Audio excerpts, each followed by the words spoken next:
8 de la mañana de este día 16 de noviembre, día de elecciones, y estamos iniciando nuestro segundo panel de la mañana junto a dos amigos de la casa ya a esta altura. Fernanda García de Faro UDD. Fernanda, bienvenida, buenos días. Muy feliz de estar con ustedes, buenos días. Y Alberto Mayol, sociólogo, director de la Cosa Nostra, que ha sido también una de las estrellas, como decía Fernanda antes, en esta elección. Alberto, bienvenido, buenos días. Muchas gracias por la invitación. Bueno, harto que comentar de esta elección. Hicimos una primera pasada más temprano con Luz y Andrés sobre las parlamentarias, un poco lo que está en juego en esta elección. Y parto, Fernanda, preguntándote eso, ¿no? Porque el presidente Boric, en su discurso que dio hace un ratito allá en Punta Arenas, dijo: lo que se juega hoy en día es la consolidación de la democracia.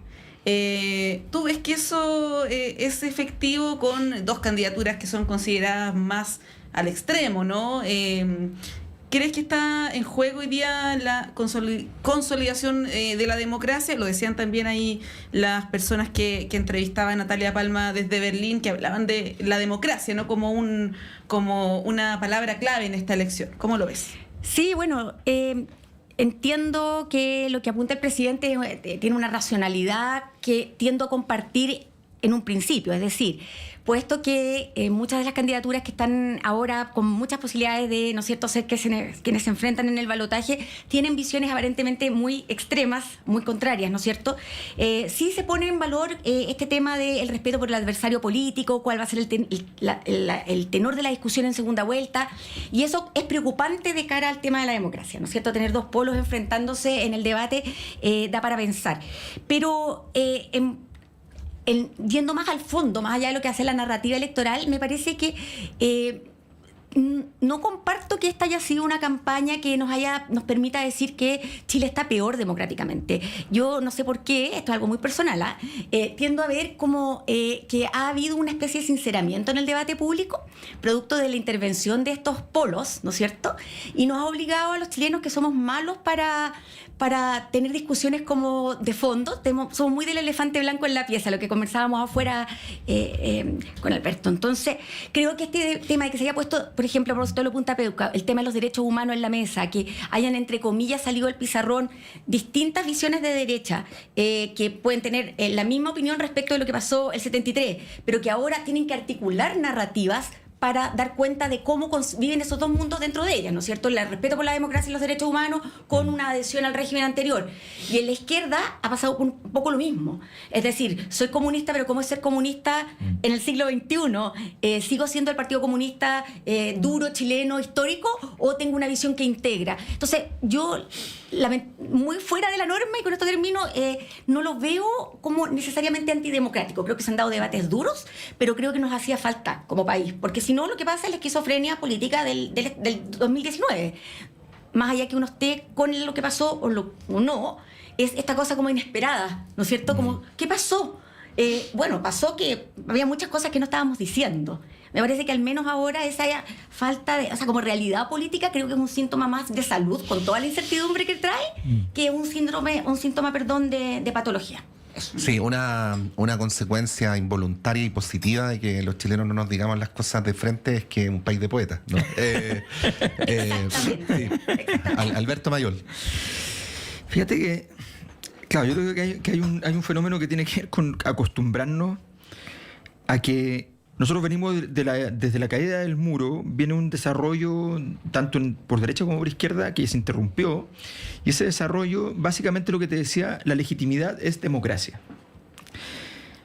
Pero eso no es un hecho, es una búsqueda, un proyecto que además está tensionado.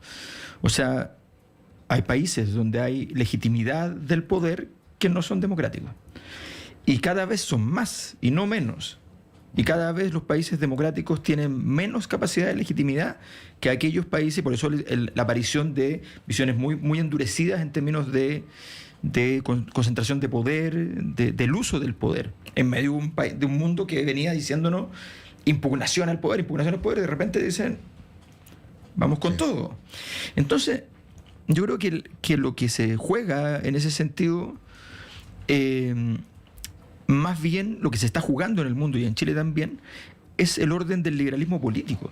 Eso es lo que está en juego. O sea, el liberalismo político es lo que está tensionado. Y está tensionado primero por los mismos liberales que literalmente compraron muchas acciones en el mundo del liberalismo económico, y el liberalismo económico tensiona al liberalismo político. En segundo lugar, porque en la izquierda se produjo una conflictividad interna, porque hay una izquierda que después del muro migra al liberalismo político y otra izquierda que empieza a decir, oye, pero ¿cómo?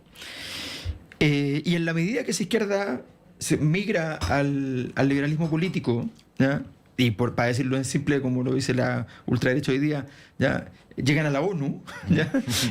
Por decirlo así. Entonces, cuando llegan a la ONU, aparece entonces toda una visión en la cual aparece una derecha que es de élite económica, pero es antifinanciera, ¿ya? Y una derecha que al mismo tiempo cuestiona la institucionalidad internacional en general, y por tanto todas las dinámicas, las que son más pro derecha y las que son más de izquierda de la globalización, son cuestionadas.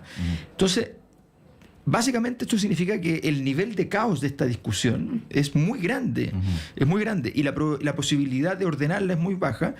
Y a mí lo que me llama la atención de lo que pasó en Chile es que para esta elección, que para mí ya es un hecho lo que pasó, más allá de quien gane, en el fondo, lo que pasó fue que los chilenos, después del gobierno, cuando iban mitad del gobierno de Boric, con todo lo que había pasado con las convenciones, consejos, qué sé yo, como que de repente dicen, ya, tranquilicémonos.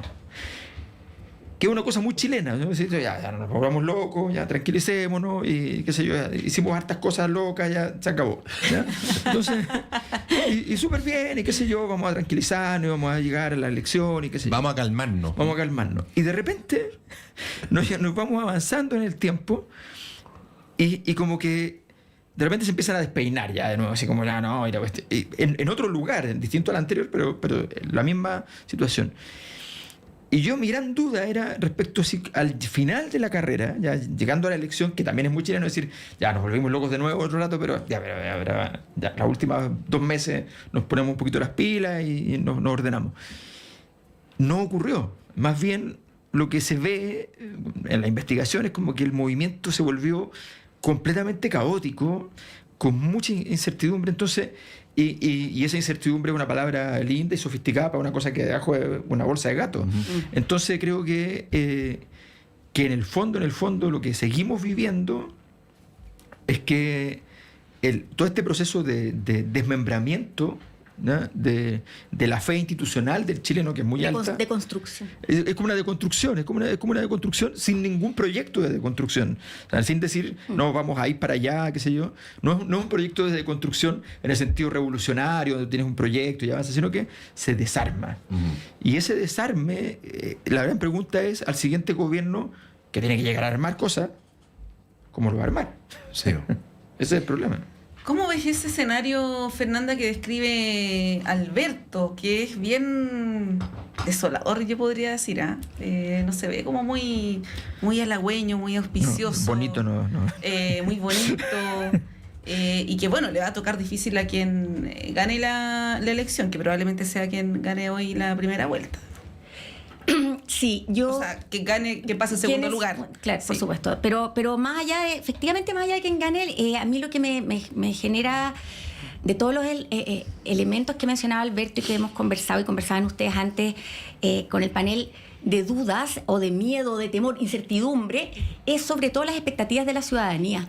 Eso no puede dejar de conmoverme, porque uno ve en el fondo, bueno, es una realidad que hay como muchas tribus de votantes actualmente, ¿no es cierto? Y están muy segregadas, no en un sentido de separación social, sino que esta cosa del Internet con la caja de resonancia de cada uno tiene una lógica distinta. Los jóvenes, el mundo urbano, el mundo rural, son muy diferentes. Bueno, pero hay una cosa que tienen todos en común, y es este anhelo, siento yo, que es lo que también se ha interpretado como la derechización, este anhelo de orden.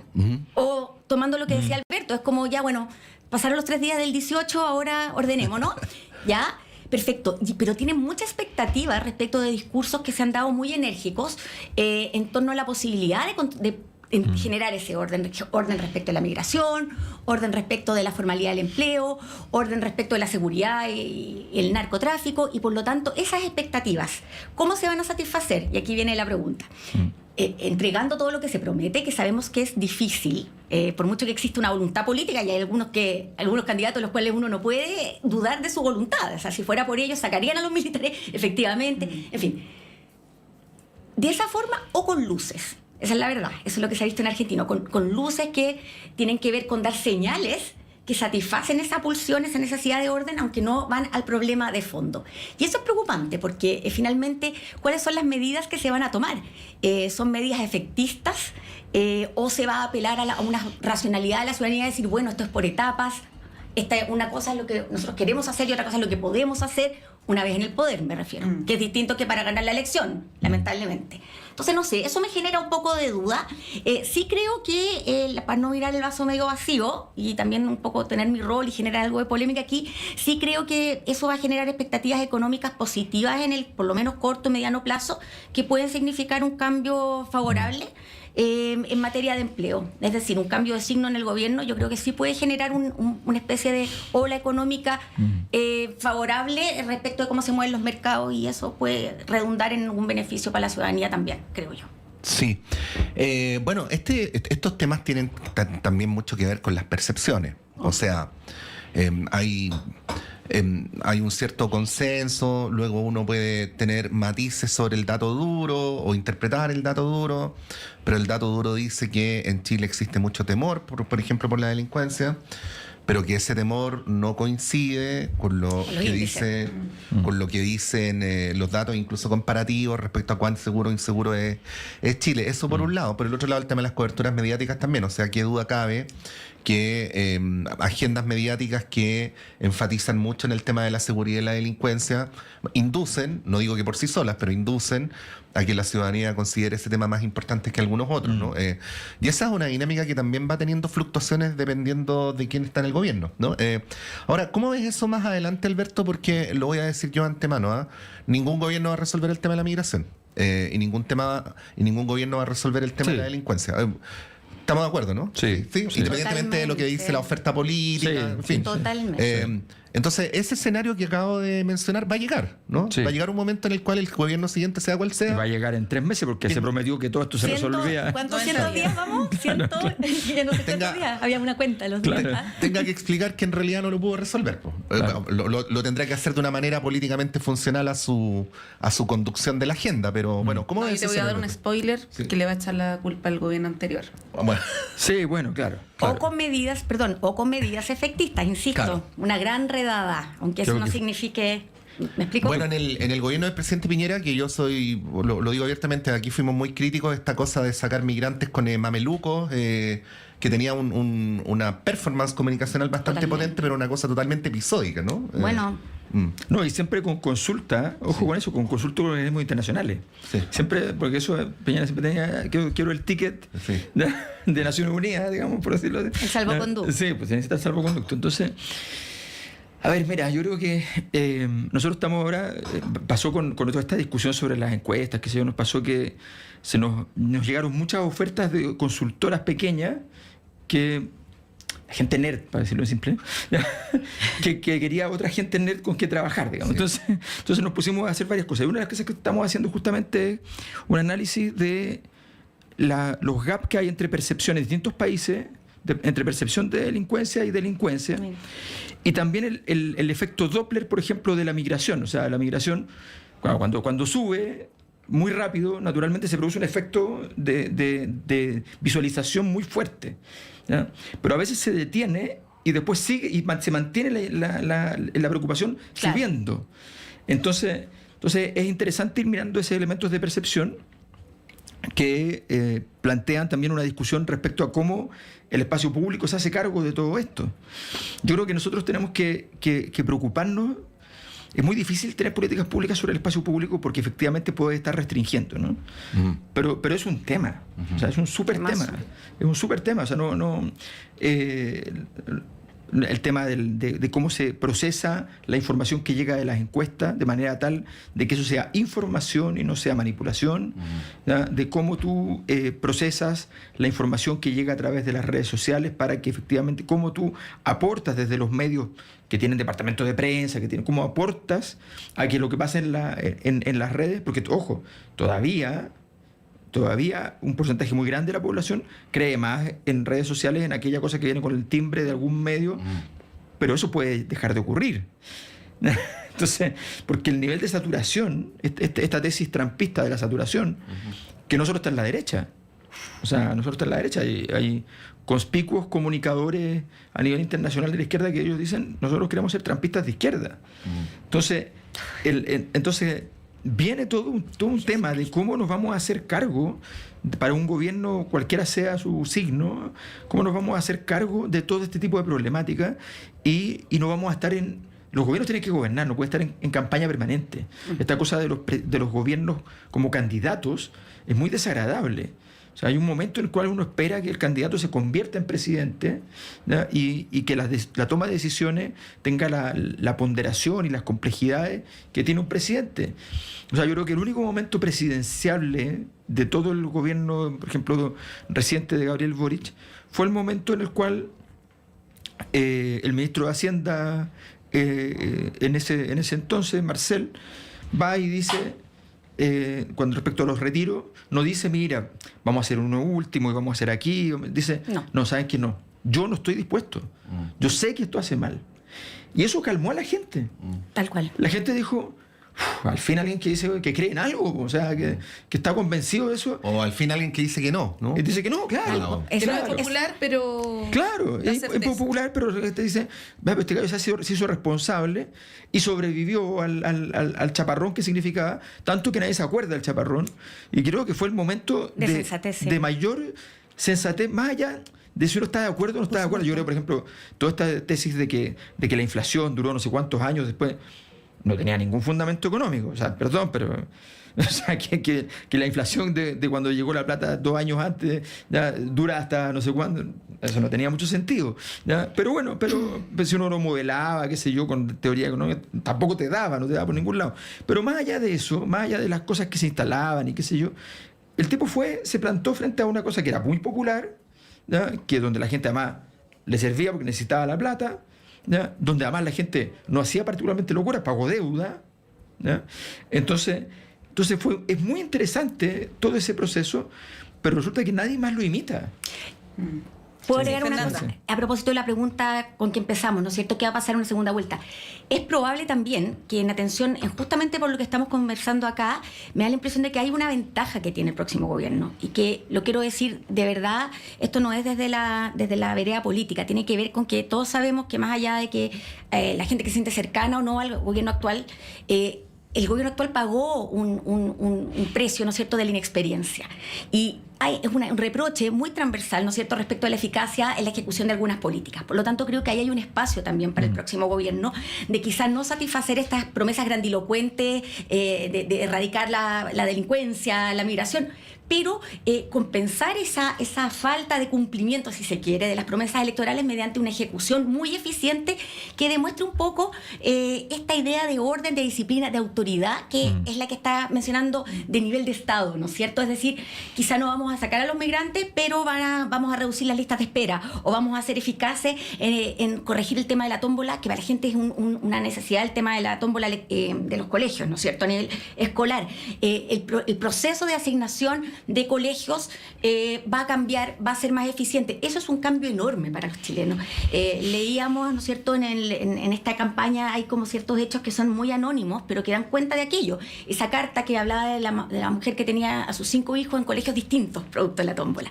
Si eso se logra cambiar, yo creo que el impacto de ese gobierno puede ser muy potente, a pesar de que no cumpla con todas las otras grandes promesas que se han hecho. Entonces, atención también con ese factor, creo yo. Sí, ahí, Fernanda, el tema del voto obligatorio, vamos a ver las implicancias que tiene. Esta es la primera elección que tenemos esta modalidad, pero sumado voto obligatorio con lo que describe Alberto, este fenómeno de personas que se informan mucho por redes sociales, ni siquiera por Twitter, sino más por TikTok, que se compran muchas teorías conspirativas, y esa gente se le está obligando a ir a votar.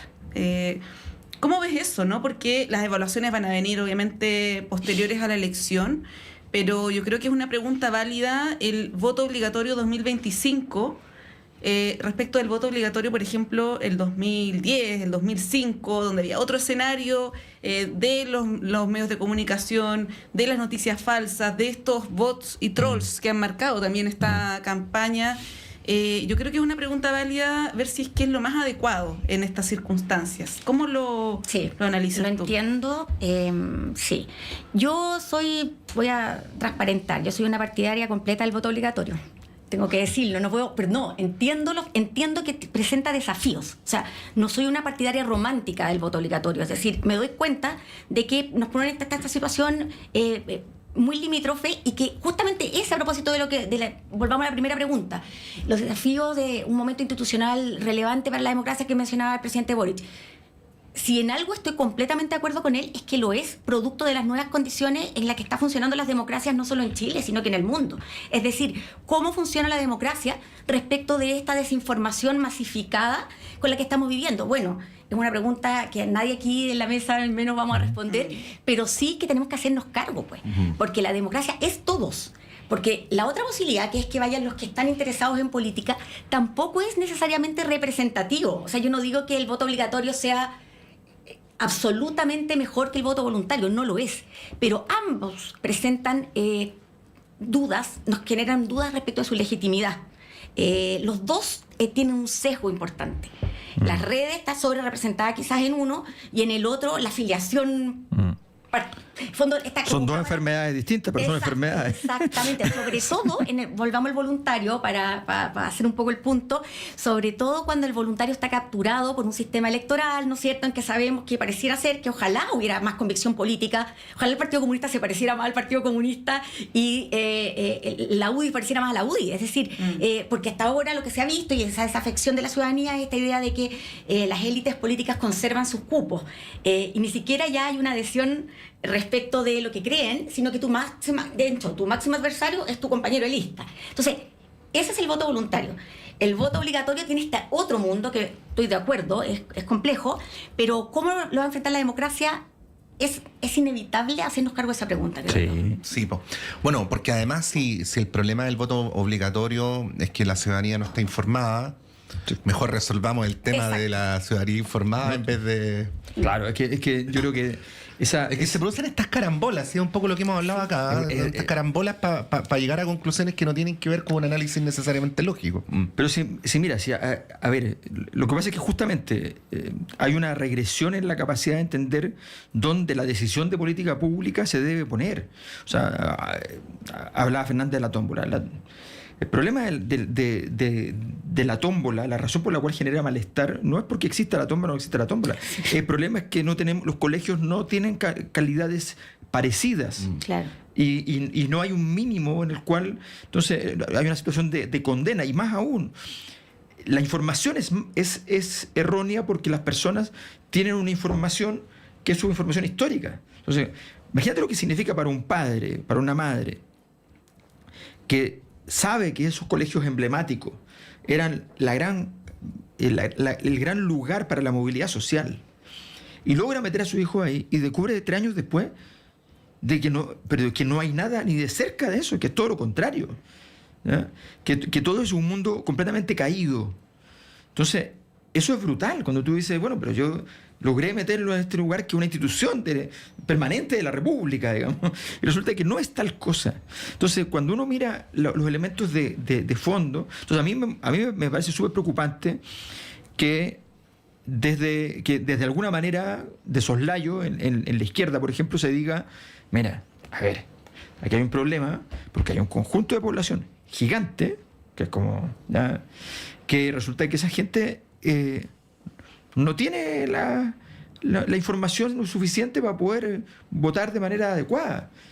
Entonces, ¿ya cuál es el problema? El problema es que el proceso de modernización dejó gente muy fuera y la capacidad de informar, y la capacidad, la calidad nuevamente de los colegios, sí, claro. la calidad del espacio público, la calidad de las plazas en cada lugar, que impiden esta articulación de discusiones, bueno, la pérdida de las instituciones en cada barrio. O sea, uno de los elementos fundamentales es la presencia de las instituciones, no solo del Estado, en los barrios, ¿no? Organizaciones sociales. ¿Cuánto pesa hoy día la parroquia del barrio? Totalmente. Con lo que pesaba hace 20 años? ¿Cuánto Nada. pesa El club de fútbol? ¿Cuánto pesa el Nada. alcalde? Sí, po. El alcalde Ahí hay un problema. El alcalde va a la feria a escuchar lo que le dicen y lo repite después. O sea, A informarse. Entonces, va a informarse. Entonces, En vez una de cosa. liderar. Entonces, esa problemática, en el fondo, donde tenemos que ir y no otra. Vamos a ir, a propósito de Sí. vamos a ir a un breve alto, son las 10:33 y continuamos con esta conversación de día domingo, elección presidencial y parlamentaria.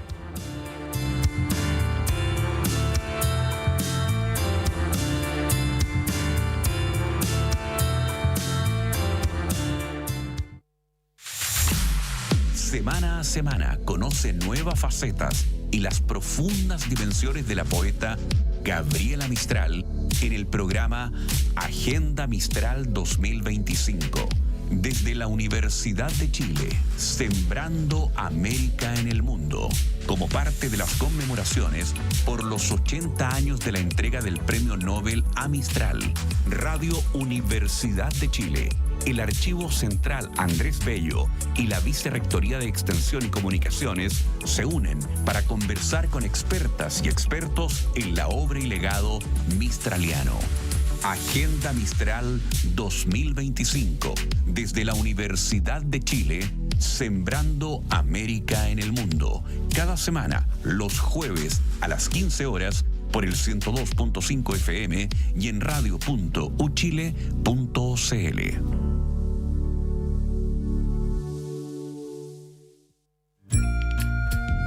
Hola, soy Gilberto Aranda, profesor titular de la Universidad de Chile, y junto a la académica Paz Milet y el académico Miguel Ángel López te invitamos a sintonizar La Vuelta al Mundo, todos los martes a las 4 de la tarde.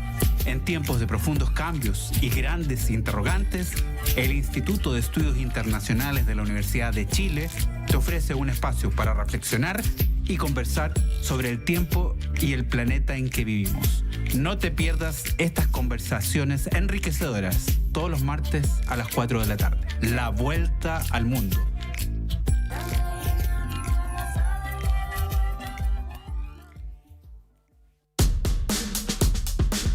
¿Te gusta contar historias? En IFACES te estamos esperando. Somos el Festival Internacional de Ciencias, Educación y Salud IFACES 2025, que organizan las facultades de Medicina, Odontología y Comunicación e Imagen de la Universidad de Chile. Y te estamos esperando para compartir tu mirada sobre la salud, atención en salud, biodiversidad y mucho más. Que no te lo cuenten. Cuéntalo tú. Convocatoria abierta hasta el 30 de noviembre. Revisa las bases, masterclass y mucho más en festivalifaces.cl, YouTube y redes sociales. La Voz de Enfermería, un programa que está destinado a dar a conocer la importante labor de las enfermeras en Chile. Somos los profesionales de enfermería de Clínica Indisa. Nuestro compromiso es tu salud. Día a día, cuidamos de ti desde la prevención hasta la recuperación. Formamos parte del Sindicato de Enfermería, defendiendo tus derechos como trabajador y garantizando tu bienestar. Edúcate y crece con nosotros porque tu salud es nuestra prioridad. Todos los lunes, desde las 17 horas, en el 102.5 FM y radio.uchile.cl.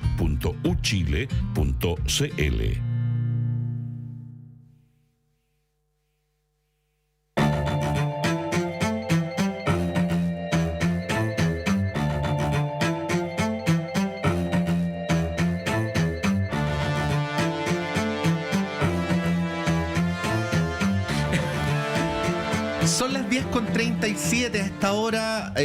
Ya ha votado buena parte de los candidatos presidenciales. Ha votado Marco Enríquez Ominami, Johannes Kaiser, Evelyn Matei. y faltan los otros que les José iremos... Antonio Cast también votó. José Antonio Cast, eso sí, ya tenemos la mitad de los candidatos Y que Evelyn votaron. Matei está dando declaraciones en la comuna de Providencia. Vamos a estar con eso en un ratito. También lo que pasa en otras comunas de Santiago, la Florida, por ejemplo, donde vota la vocera de gobierno, entre otras. Vamos a ir en breve con eso, pero retomando lo que hablábamos en el bloque anterior. Tenemos el Estadio Nacional. Tenemos el Estadio Nacional. Vamos al estadio a escuchar ahí Sí, ahí está María Pía Bravo. de Sí. nuestra compañera. Buenos días, Pía. Buenos días, Patricio y Montserrat. Estamos acá en Estadio Nacional. Bueno, tenemos en el estadio, ¿verdad? En el local de votación más grande de Chile, tenemos 46 mesas. Estábamos conversando, ¿verdad?, con algunos apoderados de mesa que ya llegaron al local. De hecho, veíamos a integrantes, ¿verdad?, apoderados de mesa del Partido Nacional Libertario que estaban acá desde las 7:30 de la mañana. Van a estar desde todo lo que implica el proceso de votación hasta el conteo de votos. Y también veíamos a personas de Renovación Nacional y del Partido Republicano. Hasta ahora no nos hemos topado, ¿verdad?, con personas que defiendan votos desde el oficialismo o desde candidatos como lo pueden ser Parisi, desde el Partido de la Gente, ¿verdad?, o Marco Enríquez Ominami. La verdad es que vimos a esos apoderados de mesa y nos contaban también desde el Partido Republicano que tenían a un apoderado de mesa por todas las mesas del local de votación de Estadio Nacional, es decir, que ya tenían pensado desplegar a cerca de 46 personas por cada mesa en Estadio Nacional. Perfecto, Pía. Estamos en contacto contigo y desde el Estadio Nacional, también desde la Comuna de Providencia. En breve les vamos a estar comentando respecto de la votación de Evelyn Matei, que como les decíamos está dando declaraciones. Muchas gracias, Pía. Estamos en contacto, líneas abiertas y retomamos en un ratito. Muchas gracias, Montserrat y Patricio. Gracias, Pía. Bueno, retomando lo que hablábamos en el bloque anterior y dándoles ahí una infidencia a nuestros auditores y televidentes, yo le preguntaba a Alberto en la pausa qué creía que iba a pasar y la respuesta fue no sé. Y ahí quería retomar con eso, porque hay mucha incertidumbre. Yo creo que es algo que ha marcado harto esta campaña, es la incertidumbre. ¿Cómo ven eso? Y una cuestión rarísima de que Matei a principio de año era la mejor aspectada para ser la próxima presidenta, ya se hablaba de quiénes podían asumir en ciertos ministerios y estamos ahora viendo un escenario donde puede pasar cuarta o incluso quinta. Fernanda, ¿cómo ves eso? Que es una cuestión que, bueno, la elección pasada también con Lavín, Jadwe, algo de eso tuvimos. Oye, solo un detalle, yo creo que esa cosa de quinta nunca existió, nunca. Pero bueno, ¿Tú crees que pasa cuarta o tercera? No, O sea, no hagamos predicciones hoy día. No podemos, pero sí, pero en el fondo decir que hay ciertas cosas que aparecieron en algún momento que nunca fueron. O sea, Como que Parisi podía desplazar a Evelyn Matei. claro, o sea, está fuera por completo. Además que es cosa de mirar, pues, o sea, la campaña de París anterior fue súper exitosa, era notoria, ¿ya? Te podía marcar en la encuesta distintas cosas, pero era notorio que le iba bien. Y en esta no ¿hemos hablado de alguna cosa sobre París? ¿Hemos hablado todos los días? Sí, no, bien poco. nada. No, y la centro derecha tampoco es un 10-12%, ¿no? Claro. Bueno, Fernanda, ¿cómo Sí, ves el escenario? La pregunta tiene dos partes. La que más me interesa la voy a dejar para segundo lugar. La primera parte, lo de Matei. Bueno, ya se ha dicho todo, pues, campaña tan larga, todos contra el que va primero, sin duda, errores del grupo, de su comando, de la candidata, errores personales también de ella, comunicacionales. Por lo tanto, todo se suma, pero yo no lo podría honestamente atribuir, o creo que razonablemente se puede atribuir a una de estas características. O sea, no creo que se pueda razonablemente afirmar Matei cayó por sus errores personales, o Matei cayó solo por su equipo, o solo por la cantidad de tiempo que estuvo en los primeros lugares.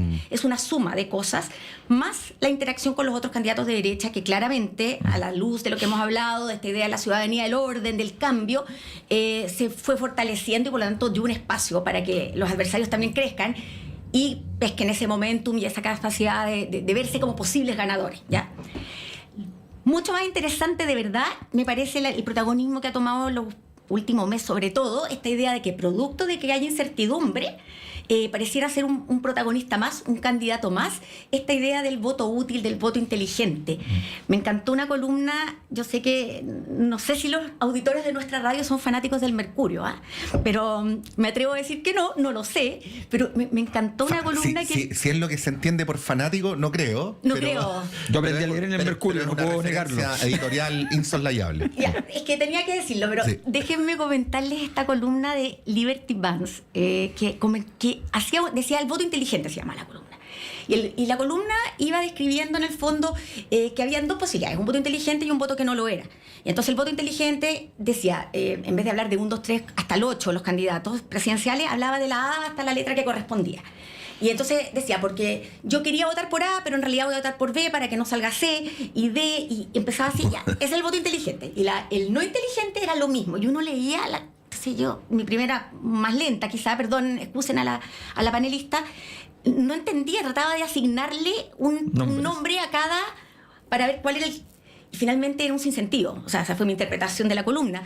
Te mostraba que era... estúpido, claro, si tú quieres, ser muy inteligente. Ser muy inteligente. O sea, finalmente había muchos posibles mensajes. Tú podías decir, este señor está diciendo voten por quien ustedes creen, pero como hasta decir eso se puede entender que es una apología a un voto que quizá, por ejemplo, si alguien de derecha dice voten por quien ustedes creen que es mejor para Chile, se puede leer que es Matei, ¿no es cierto? O Kast. Entonces, no había una lectura, no había unívoca de eso, era la especulación. Y esa especulación creo que se ha tomado un poco en la elección o el debate público en torno a la elección, y tiendo a pensar que no va a ser un voto relevante, pero esto es una jugada mía. Yo creo que la gente va a votar por quien quiere votar. No, claro, ahora es chistoso esto porque lo contrario de voto inteligente, que sería como voto tonto. Claro. Entonces los tontos van a votar por el candidato que les gusta. Que les gusta. Sí, claro. No, y además viene otro problema, que efectivamente la gente, o sea, hay un porcentaje de la gente que vota por ideología, que efectivamente es una cosa que uno podría decir que es más tonta que cualquier otra cosa, ¿no? Otra gente que vota por el voto inteligente, que supone esa persona que conoce el escenario completo para tomar una decisión al respecto, cosa que también es súper tonta, porque evidentemente, o sea, los que investigamos como locos no tenemos claro cuál es el escenario completo, y por tanto decir, mira, tú votas por aquí y sale por acá otra cosa. Claro, ¿no? Entonces, la única gente que en realidad es más racional, la gente que dice, a ver, a mí me importa tener más comida, me importa tener mejor educación, y entonces voto por el que, y no le importa todo lo demás. Exacto. Eso sería lo racional, digamos.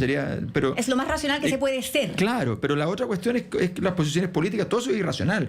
Entonces, al final, ese porcentaje de la gente es muy poco, porque finalmente son personas que son muy influenciadas por la gente que tiene estos otros dos mundos. Claro. Yo creo que hay una cosa que a mí me parece súper preocupante, que tiene que ver, que va en contra de lo que hago, incluso, que es la importancia de las encuestas. A mí me parece preocupante. O sea, de verdad, primero porque genera una sensación en los mismos actores que es tonta, que es... La encuesta que sale esta semana supone que lo que la hizo crecer o bajar fue algo que pasó la semana anterior, ¿ya? Y eso es falso. Es completamente falso. O sea, hay procesos de lo que se llama técnicamente semivida. O sea, hay tiempos en los cuales una cosa decanta un mes después, ¿ya? Y entonces tú le atribuyes a la semana anterior que tuvo una mala semana y qué sé yo, entonces bajó, entonces subió. Y están todo el rato fabulando a partir de un dato que supuestamente es científico, ¿ya? Entonces, es una situación ridícula por completo, donde todo es ansiedad como por saber lo que pasó ayer, ¿no? Para saber cómo van a gestionar, y de verdad están gestionando nada. O sea, bueno, cero. eso abre mucho espacio a la incertidumbre, Fernanda Monse, porque imagínense que, a ver, para no hablar del quinto al octavo, pero que el orden de los primeros 4 hoy día no sea el que la mayoría de las encuestas dicen. ¿Cómo vamos a luego saber hasta qué punto, y aquí citando al panelista mayor en entrevista realizada en esta misma radio hace 3 días atrás, las encuestas describen la realidad o la construyen? O la obstruyen incluso, o la ¿no? obstruyen, claro. Es un tema delicado. Ahí no sé, Fernanda, cómo lo.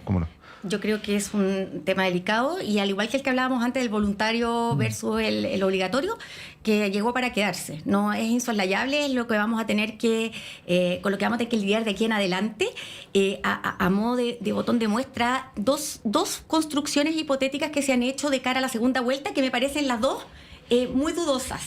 Por ejemplo, se ha dicho mucho que dependiendo de la distancia que saque Jara, ¿no es cierto? O sea, si es menos del 30%, debacle, si es más del 35%, gran triunfo, si hay más de 10 puntos, es muy complicado.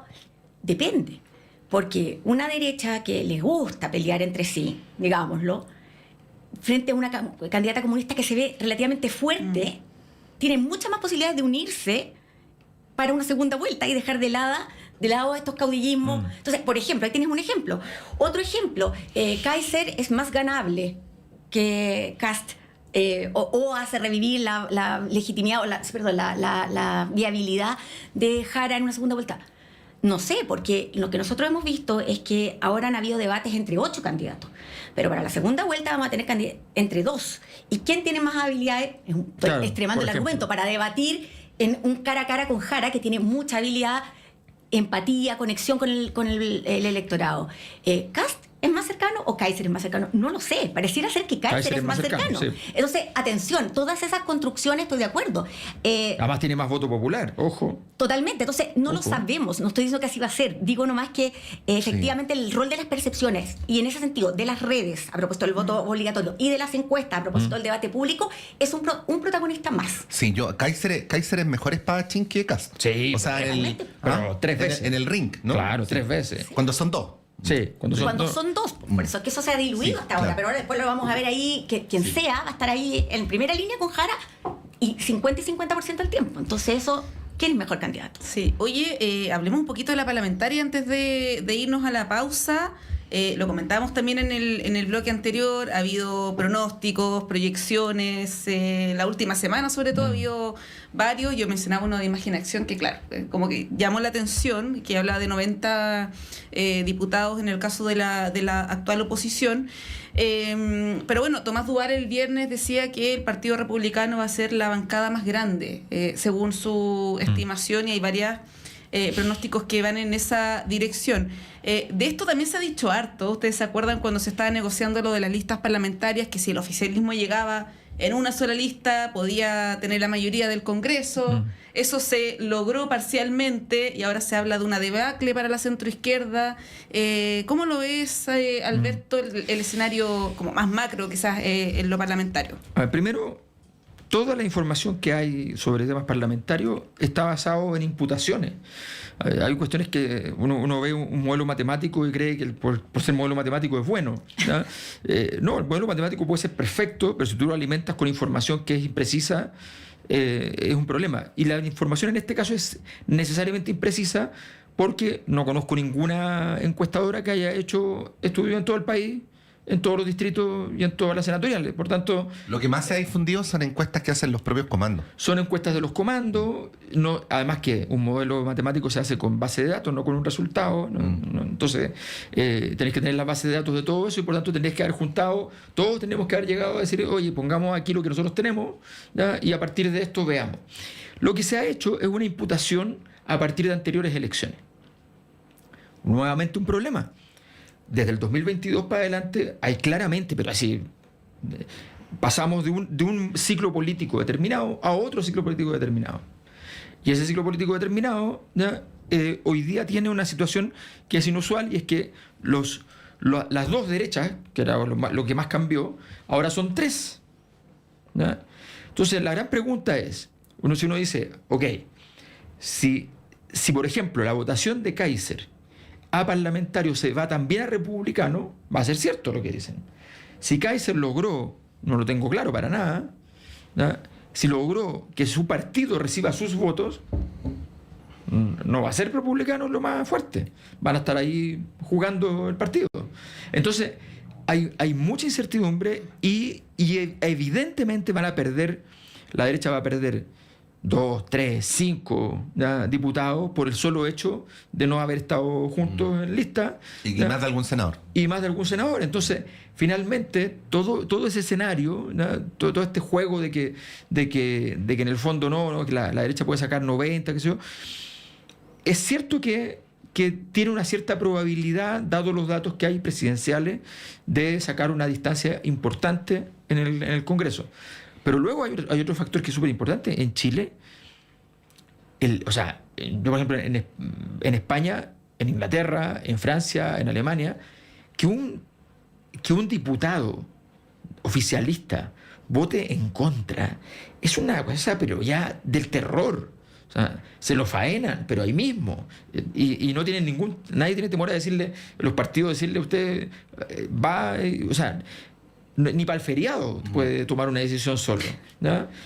Resulta que acá es completamente distinto. Entonces, esta cosa de que la derecha queda... No nos olvidemos de Bachelet, que tenía una mayoría importantísima en el Congreso. Un parlamento para Bachelet, eso decía Y bueno, ¿y el parlamento qué hizo? Lo hizo la desconocida varias veces, sí. Fernanda. Yo, a ver, la parte política interesante, entretenida, dejémosla en suspenso. Sí, incertidumbre. Me parece igual positivo que haya más allá si es de derecha o no, que haya un Congreso que tenga capacidad de tener acuerdos sobre sobre ideas básicas, ¿ya?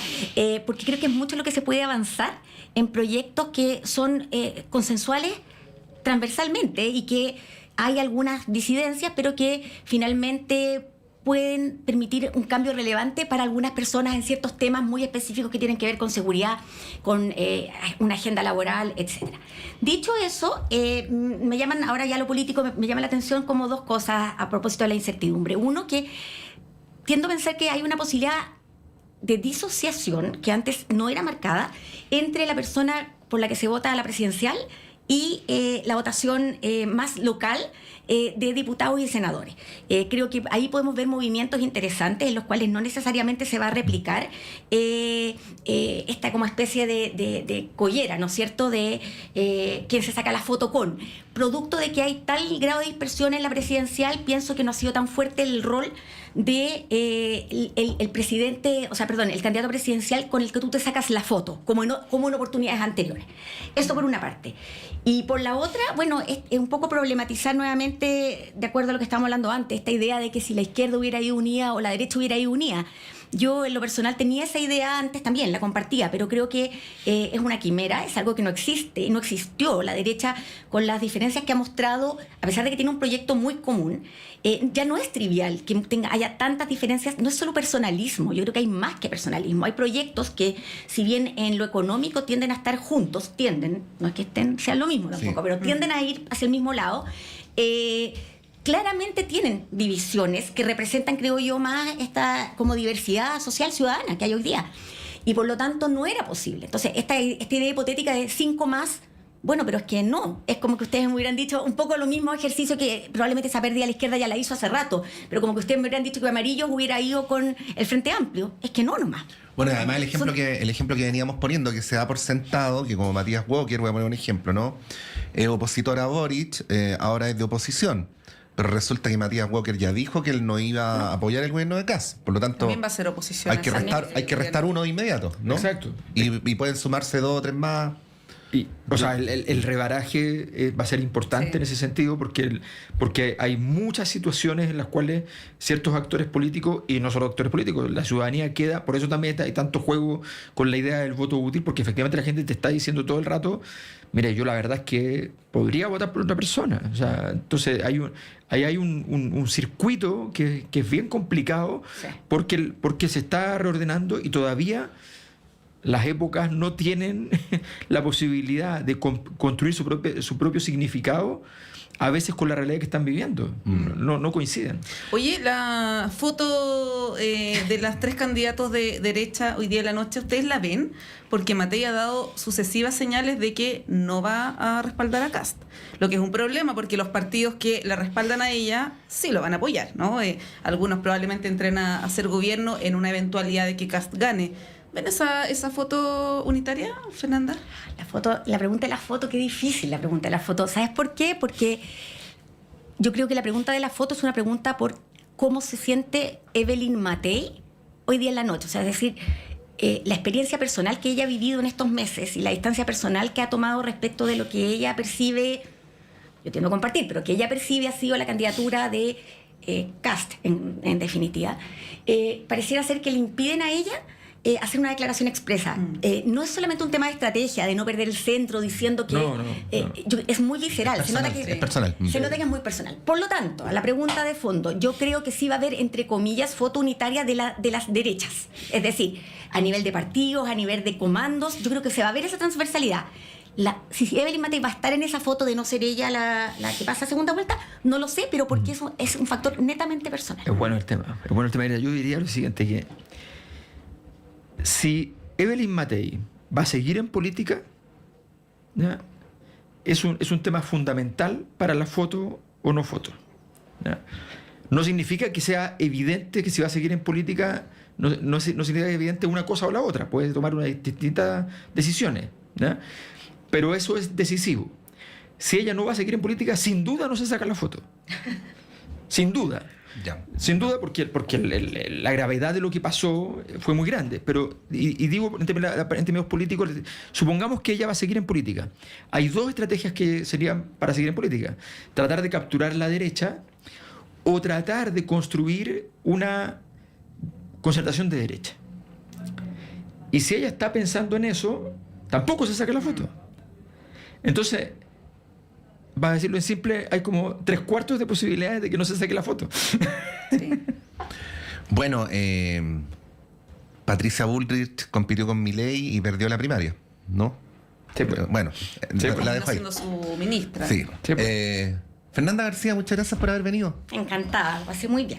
Don Alberto Mayol, muchas gracias. Muchas gracias por la invitación. Con Montserrat nos vamos del estudio, porque en realidad vamos a trabajar todo el día. No lo digo quejándonos. No, sí nos gusta trabajar en elecciones. Trabajar día domingo se supone que es malo, pero para un periodista trabajar día de elecciones es casi un placer. Así que, no, es un placer en realidad, ni siquiera un casi. Sí. Salimos del estudio, pero nuestra programación continúa durante todo el día. Ya viene con ustedes Claudio Medrano y Constanza Vargas para seguir con esta transmisión conjunta de la Radio Universidad de Chile, de Uchile TV y de sus equipos que están articulados para informarles sobre esta importante contienda democrática. Que estén muy bien.